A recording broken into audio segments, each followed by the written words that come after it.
I was just gonna say, I know we've been doing a lot of shout outs to dopamine today, but I just want to point out that for this project, there are a couple of other, delightful brain chemicals involved. So when you feel seen and recognized, saying like, I'm sure your job is very difficult, and to receive that acknowledgement, getting that acknowledgement actually also activates our production of serotonin. And serotonin, when you get enough of it, promotes pro-social behaviors like reciprocity, patience, fairness, empathy, cooperation. And then also when you feel gratitude that somebody has spent the time making something, gratitude is one of the ways that we think can activate our internal production of opioids. So yeah, I always like telling people, we can make our own drugs. We can produce opioids and cannabinoids in our own brains. And the way that we do that is through pro-social behaviors. Showing gratitude, we can produce cannabinoids by showing friendship love, having, moments of positive connection with people. So this hanky, it actually activates so many of these wonderful things that we can do for ourselves.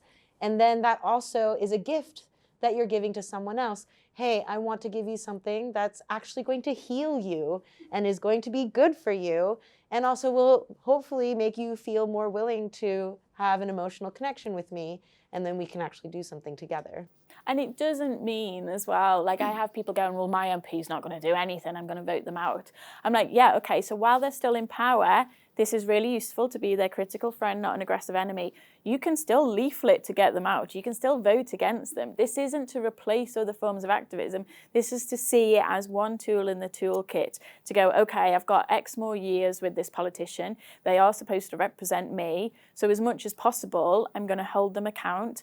I had one MP who was doing lots of stuff on female genital cutting where I lived, FGM, which I had no idea people directly affected in my constituency.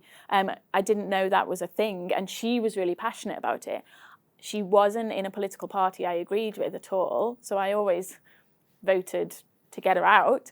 But while she was in power, I worked with her and her team to get some media, to get women's institutes involved, to get her support from a local charity who would have dismissed her because they didn't agree with her general politics.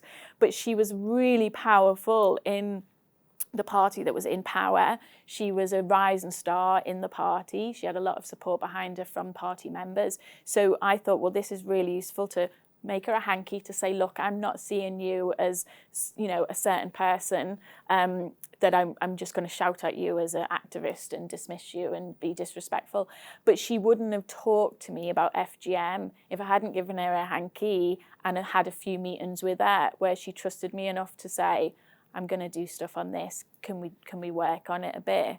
And, it's about honing your craft and being strategic on, you can still vote someone out while still trying to change them from within. And I think, my mum's a politician. I think that helped me learn. She was deputy mayor and education minister, and seeing and growing up in a community where seeing that there isn't one way to do activism, one right or wrong way, and that it's messy and everything's connected, and you can boycott one company, which might be the right thing to do, but you can also buy a share in another company and do shareholder activism, and they're both needed. And we need all of those different threads in the messy world that we're in.